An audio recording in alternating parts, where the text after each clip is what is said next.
আমরা আজকে আলিফ ভাইয়ের বাসায় যখন যাই সেটা হচ্ছে লোহাগড়ার একটা গ্রামে।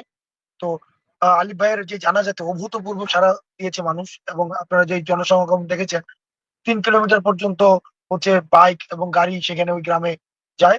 তো আমরা যাওয়ার সময় আমরা যে গাড়িটি ব্যবহার করি, আসার সময় যেহেতু মানুষের অনেক বেশি ভিড় ছিল, আমরা আলাদা আলাদা ভাবে আসি, এবং আসার সময় আমরা যাওয়ার সময় যে গাড়িতে গিয়েছি, আসার সময় আমরা অন্য গাড়িতে উঠেছি।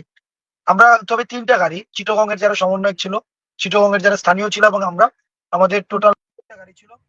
আমরা এই 3টা গাড়িতে আমরা যাই। তো আমাদের ইমিডিয়েট সামনে যে গাড়িটা ছিল, ওই সামনের গাড়িটাকে ট্রাক এমন ভাবে সামনে থেকে, যেটা হেড অন, এই হেড অন অ্যাক্সিডেন্ট হয়। তো সেক্ষেত্রে আমরা পরে যেটা জেনেছি, আমরা তাকে জিজ্ঞাসাবাদ করা হয়েছে বারবার। ড্রাইভার অসংলগ্ন তথ্য দিচ্ছিলেন, তার তথ্য এবং বাস্তবতার সাথে কোনো মিল ছিল না।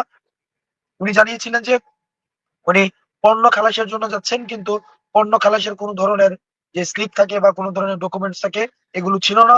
তো এবং দ্বিতীয় যে তথ্যটি সবচেয়ে বেশি স্পর্শকাতর, জুলাই অভ্যুত্থানের হত্যাকাণ্ডের আসামি হচ্ছে এই গাড়ির মালিক, যে গাড়ি বা ট্রাক, যে ট্রাকের মালিক এই উত্থানের আসামি।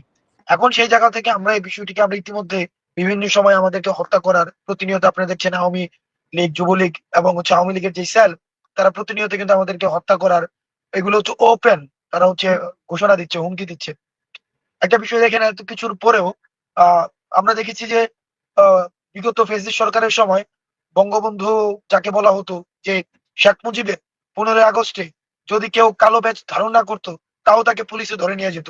কিন্তু আমরা দেখছি যে এই সময়ে যে আমাদেরকে একদম জনসম্মুখে সোশ্যাল মিডিয়াতে হত্যার হুমকি দেওয়া হচ্ছে, আমরা কিন্তু ওই ধরনের ধৈর্য শক্তি দেখাচ্ছি।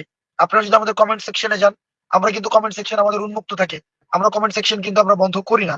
অর্থাৎ তাদের যেই এক ধরনের সরাসরি এই যে হুমকি ধামকি, এই বিষয়গুলো কিন্তু আমরা দেখছি, এবং আমাদের যে ধৈর্য, আমাদের যেই অন্তত পরের মতের প্রতি যে সহিষ্ণুতাটা, এবং দ্বিমতের যে সহিষ্ণুতাটা, সেই সহিষ্ণুতার উদারতা কিন্তু আমরা দেখাচ্ছি।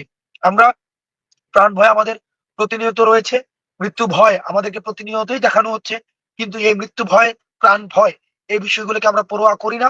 আমরা এই পর্যায়ে এটি যদি হত্যার চেষ্টা হয়ে থাকে, এটি যদি কোনো ধরনের হত্যার চেষ্টার বিন্দু মাত্র কোনো ধরনের সংযোগ থেকে থাকে, আমরা যেটি করেছি, আইন শৃঙ্খলা রক্ষাকারী বাহিনী যারা রয়েছে, তারা তদন্ত সাপেক্ষে বিদ্যমান আইনে প্রয়োজনীয় ব্যবস্থা নিবেন। আমরাও একজন হয়তো মরে যাব, কিন্তু সমস্যা নাই, আরেক জায়গায় আরেকজন আস্তান দাঁড়ায় যাবে, আরেকজন সার্জিস দাঁড়ায় যাবে, কোনো কিছু থেমে থাকবে